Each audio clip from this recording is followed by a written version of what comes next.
నమస్తే, welcome to big Telugu TV. ప్రస్తుతం మనతో పాటు ఉన్నారు అనలిస్ట్ రాహుల్ అయ్యర్ గారు. నమస్తే అండి. నమస్తే అండి. ఈ మధ్య కాలంలో ఈ మధ్య కాలం కూడా కాదు, 2-3 రోజుల్లో ప్రతి ఒక్కరి స్టేటస్ కావచ్చు, లేకపోతే ఇన్స్టాగ్రామ్ కావచ్చు, సోషల్ మీడియాలో చూసినట్లయితే వాళ్ళ ఫోటోలను ఒక కార్టూన్ బొమ్మల్లాగా మార్చుతున్నారు. ఇది ఇప్పుడు కాదు, ఇంతకు ముందు కూడా మనం చూసాం. ఓకే, బట్ దానివల్ల చాలా అనర్థాలు దాగి ఉన్నాయి అంటూ చెబుతున్నారు నిపుణులు. అసలు కార్టూన్ ఫొటోస్కి అనర్థాలకి ఏంటి సంబంధం? అది బేసికల్‌గా ఏంటనండి, ఒకప్పుడు మనము చాలా యాప్స్ వచ్చేవన్నమాట. మొబైల్‌లో కెమెరా యాప్స్, పిక్‌షాట్ అని దీంట్లో అంతా కూడా మన ఫోటోస్‌ని అప్‌లోడ్ చేస్తే ఫిల్టర్స్‌తో కూడా ఉండి, పెయింటింగ్‌తో కావాలంటే పెయింట్ లాగా మన ఫోటో, లేకపోతే పెన్సిల్ స్కెచ్ కావాలంటే పెన్సిల్ స్కెచ్ లాగా, లేదా కార్టూన్ లాగా, లేకపోతే వేరే క్యారెక్టర్స్‌లో మన ఫోస్ వచ్చేలాగా. దాని తర్వాత ఫేస్ యాప్ అని ఇంకోటొచ్చింది. దాంట్లో ముసలోళ్ళలాగా మనం ఎట్లుంటాము ఒక 20 ఏళ్ళ తర్వాత, లేకపోతే male to female, female to male faces ఎలా ఉంటాము, ఇలాంటివి కూడా ట్రై చేసి చాలా యాప్స్ ఆనందకరంగా, అంటే దానివల్ల ఎటువంటి నష్టం ఎవరికి కలగకుండా, వాళ్ళ ఇమేజెస్ని మార్ఫింగ్ కాకుండా, మార్ఫింగ్ వేరు, ఇప్పుడు ఏఐ వచ్చాక మార్ఫింగ్ ఇంకా ఎక్కువైపోయింది. చూస్తూనే ఉన్నాం మనం, మన రష్మిక మండన ఫేస్ని తీసుకుని వెళ్ళి ఇంకొక పవన్ స్టార్కి ఏదో పెట్టి చేయడం. దాని తర్వాత మొన్నటికి మొన్న ఒక తమిళ నటి వీడియోకి ఏఐ చేసి అది కీర్తి సురేష్ అని చెప్పి చెప్పడము. సో ఇవన్నీ కూడా ఏంటంటే ఆర్టిఫిషియల్ ఇంటెలిజెన్స్ వచ్చాక అందరూ దాన్ని యూజ్ అవుతుంది. జనరల్గా వాట్ ఈజ్ ఆర్టిఫిషియల్ ఇంటెలిజెన్స్, ఏంది చాట్ జీపీటీ అంటే ఏంటి, దాంట్లో మీరు ఏది అడిగితే అది సమాధానం చెప్తుంది. ఇప్పుడు ఫర్ ఎగ్జాంపుల్ నాకు బోర్ కొట్టింది అనుకోండి, నేను చాట్ జీపీటీలోకి వెళ్ళి హాయ్ ఏం చేస్తున్నా అంటే రిప్లై ఇస్తుంది నాకు. ఓకే, నాకు బాధగా ఉంది, మొన్న మా కుక్క చనిపోయింది, నాకు చాలా బాధగా ఉంది అంటే నువ్వేం బాధపడక నన్ను ఓదారుస్తుంది అది. నువ్వు మనిషివా రోబో అంటే నువ్వేమనుకుంటున్నావు నాకు సమాధానం చెప్తుంది అది. నిజం. అలా జనాలు చాలామంది దాన్ని అలా యూజ్ చేసుకుంటున్నారు. తెలివి గల వాళ్ళే, అతి తెలివి ఉంటుంది కదా దేశాన్ని మింగే తెలివి, వాళ్ళు ఏం చేస్తున్నారు అంటే I want my face to be like Shahrukh Khan. పాప మా పిచ్చిది షారూక్ ఖాన్ ఫేస్లో వీడి ఫేస్ పెట్టి ఇచ్చేస్తుంది. సో ఇట్లా ఒకటి ఫన్నీగా చేస్తే తప్పేమీ లేదు. ఫన్నీ అని కాదండి, దీన్ని పెట్టుకొని సామాజిక మాధ్యమాల్లో, ఇన్స్టాగ్రామ్లో, లేకపోతే డేటింగ్ యాప్స్లో ఇది మేమే అవును అని చెప్పి పెట్టి, డబ్బున్న వాళ్ళమని చెప్పి క్రియేట్ చేసి, చాట్ జీపీటీలో నీకు బ్యాలెన్స్ షీట్ ఇమ్మంటే ఇచ్చేస్తుంది, బ్యాంక్ స్టేట్మెంట్ క్రియేట్ చేయమంటే క్రియేట్ చేసేస్తుంది. అన్నీ దాని ఇష్టం. పాపం దానికి ఏం తెలియదు, దానికి అన్నీ ఏదో చేసి పెట్టేశారు, మొత్తం అది ఏం కావాలంటే అది చేసి ఇచ్చేస్తుంది. మీకు మీ బ్యాంక్లో 10 కోట్లు ఉన్నాయని క్రియేట్ చేయమంటే చేసి ఇచ్చేస్తుంది వెంటనే అది. బట్ అదంతా ఫ్రాడ్ కదా, ఇల్లీగల్ యాక్టివిటీ అని దానికేం తెలుస్తుంది. ఇప్పుడు మీ డేటాని ఇన్సెక్యూర్, అది ఎన్క్రిప్టెడ్ డేటా కాదు అది. యాక్చువల్గా నిజంగా మన అకౌంట్ లో అన్ని డబ్బులు ఏమి ఉండవు, బట్ ఊరికే అది అట్లా క్రియేట్ చేసి ఇచ్చేస్తుంది. మాత్రమే దాన్ని డౌన్లోడ్ చేసుకోవచ్చు మీరు. ఓకే, కానీ దానివల్ల వీళ్ళు ఎటువంటి చేస్తారని మనకు తెలియదు. ఇప్పుడు ఎందుకంటే ఆ డేటా ఎక్కడ సేవ్ అవ్వదు. చాట్ జీపీటీలోనే నేను డౌన్లోడ్ చేశానని వాడు చెప్పడానికి కూడా ఉండదు అది. ఎందుకంటే వాడి లాగిన్ అయ్యి, ఫర్ ఎగ్జాంపుల్ వాడు జీమెయిల్తోనో, యాపిల్ అకౌంట్తోనో, లేకపోతే యాహూ అకౌంట్తోనో, ఇంకే అకౌంట్తోనో వాడు లాగిన్ అయితే వాడు చాట్ జీపీటీలో ఏమేమి యూజ్ చేశాడు అనేది మనకు పక్కన చూపిస్తుంది. ఒకవేళ లాగిన్ కాకుండా నాకు వద్దు అని చెప్పి స్టే సైన్డ్ అవుట్ అని చెప్పి వాడు క్రియేట్ చేసుకుంటే నువ్వు ఎన్ని చేసినా కూడా దాని దగ్గర డేటా ఉండదు. సో అలాంటి వాళ్ళకి కొత్త రూపం వచ్చింది చాట్ జీపీటీ ప్లస్. వాడు అప్గ్రేడ్ చేసుకున్నాడు ఈ సంవత్సరం 2025 జాన్లో. ఏం చేశాడు, మార్చ్ 1 నుంచి గిబ్లీ ఫొటోస్ అంటే మీరే మీ ఫొటోస్ని మీరు ఇంకొంచెం అందంగా, కార్టూన్ కాకుండా ఆ గిబ్లీ స్టైల్ అని ఒకటి ఉంటుంది, ఆ స్టైల్లో కొంచెం అందంగా కనిపించడానికి ప్రతి ఒక్కరు ఇంకా గిబ్లీ చాట్ జీపీటీలో ఫోటో పెట్టడం గిబ్లీ. చాట్ జీపీటీలో మన ఫోటో అప్లోడ్ చేస్తే ప్లీజ్ వెయిట్ అంటుంది.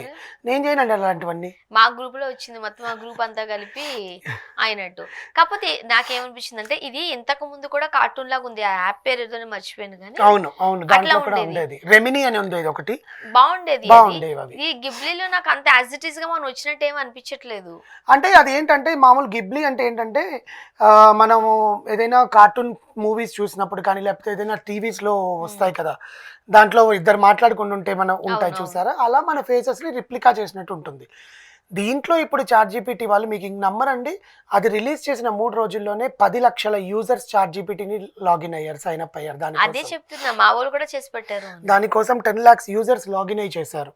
ఆ 10 lakhs యూజర్స్ లాగిన్ అయిన వల్ల వాడు ఒక్క అప్లికేషన్ యూజ్ చేసిన దానికి he will get $100 from the government. What ever. ఎందుకంటే నేను ప్రపంచానికి కొత్తది రిలీజ్ చేశాను అని చెప్పి. వాడు మళ్ళీ స్టాక్స్లో పెరుగుతుంది.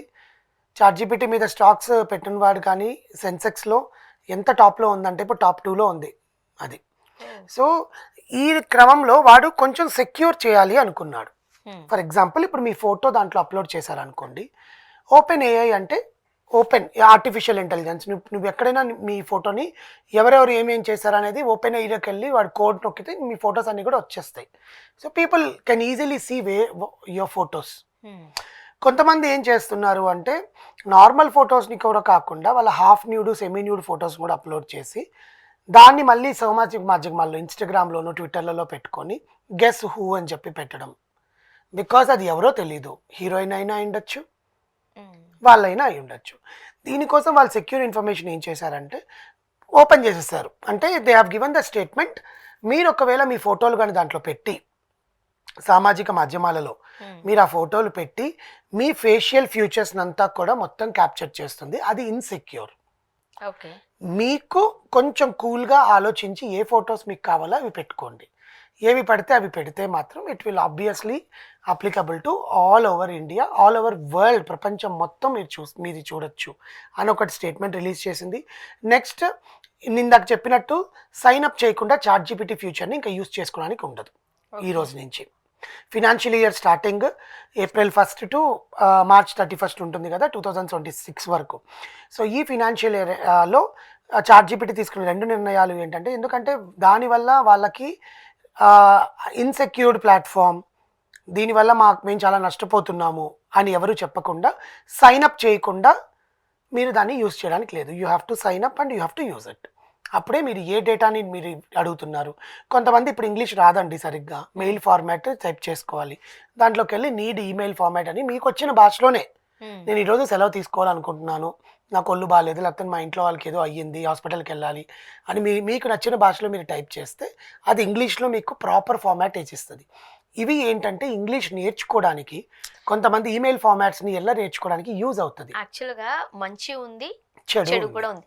యాక్చువల్గా మంచి కోసమే ఇలాంటివన్నీ క్రియేట్ చేస్తూ ఉంటారు, బట్ మనం దాన్ని చెడుగా మార్చేస్తూ ఉంటాం. ఇప్పుడు టైం ఉండదండి, గబగబా పీపీటీ ప్రెజెంట్ చేయాలి, రేపు పొద్దున మీరు ప్రెజెంటేషన్ చేయాలి, పీపీటీ చేయాలి, దాంట్లో చాట్‌జీపీటీ పీపీటీ అని ఉంటుంది.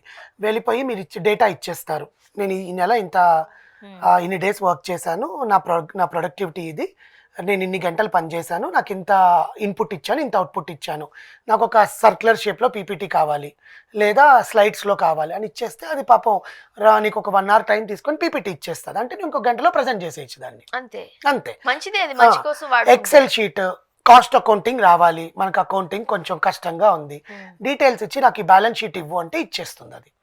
అవి ఏంటంటే అత్యవసర పరిస్థితుల్లో, ఇప్పుడు గబగబా మీటింగ్కి మీరు ప్రిపేర్ అవ్వలేదు, నైట్ మీకు ఏదో హెల్త్ బాగాలేదో ఏమో, ఈరోజు మీటింగ్కి వెళ్ళాలి మీరు, ఇలాంటి వాటికి చాట్‌జీపీటీ చాలా బాగా యూజ్ అవుతుంది. నెక్స్ట్ మీ ఐటనరీని అదే ప్రిపేర్ చేసి ఇస్తుంది. నేను 3 రోజులు 4 రోజులు ట్రిప్కి వెళ్ళాలనుకుంటున్నాను, నా బడ్జెట్ ఇంత, దేంట్లో బుక్ చేసుకుంటే నా ఫ్లైట్ టికెట్స్ చీప్గా ఉంటాయి, దేంట్లో బుక్ చేసుకుంటే ఎంత ఉంటాయి, అవైలబిలిటీ ఎంత ఉంది, అన్నీ చెక్ చేసి ఇచ్చేస్తుంది. స్వర్ణ గారి గురించి నాకు కావాలి, కొట్టండి చాట్‌జీపీటీలో మీ గురించి చెప్తుంది అది. ఎట్లా చెప్తుంది? యూట్యూబ్లో మీవన్నీ క్యాప్చర్ చేసి మీ పేరుతో ఏమైతే ఉన్నాయో, మీరు ఎన్నెల నుంచి యాంకర్గా ఉన్నారు, మీరు ఫస్ట్లో ఎక్కడ పనిచేశారు, ఎక్కడ ఇది చేశారు, ఇవన్నీ కూడా తను చాట్‌జీపీటీలో చెప్పిస్తుంది. ఇప్పుడు నేను రాహుల్ అయ్యర్ అనుకుంటున్నా, నా పేరు గురించి కూడా వస్తుంది అది. అందరి గురించి వస్తుంది, అందరి గురించి, వాళ్ళ గురించి ఆయనకి ఏమి ఇన్ఫర్మేషన్ తెలిసిందో వస్తుంది. ఓకే. సో ఇప్పుడు మన టీవీ, బిగ్ తెలుగు టీవీ ఎప్పుడు స్థాపించింది, ఎన్ని యూజర్స్ ఉన్నారు, ఎంత ఉంది, ఇవన్నీ కూడా దాంట్లో చెప్తాను. It is very good. But దీన్ని పీపుల్ ఎంత మిస్యూజ్ చేసుకుంటున్నారంటే అంత మిస్యూజ్ చేసుకుంటున్నారు. దానివల్ల ఎన్ని నష్టాలు జరగబోతాయో ఫ్యూచర్లో తెలియదు, కానీ దీన్ని మనీ లాండరింగ్కి, ఇంకేమైనా ఇన్ఫర్మేషన్ల కోసము, లేదా అఫీషియల్గా మేమే ఇది అని చెప్పి ప్రూవ్ చేసుకోవడం కోసము, ఆ మెయిల్స్ అన్నిట్లో కోసము దే ఆర్ యూజింగ్ దిస్ అనమాట. దానికోసం చాట్‌జీపీటీ యాజమాన్యము, మేనేజ్మెంట్ ఏం తీసుకుందంటే నిర్ణయం, సైనప్ కాకుండా మీరు యూజ్ చేయడానికి లేదు, ఎందుకంటే సైనప్ అయితే మా దగ్గర డేటా అంతా ఉంటుంది కాబట్టి. ఓకే, చూద్దాం ఏం జరగబోతుంది. Thank you so much.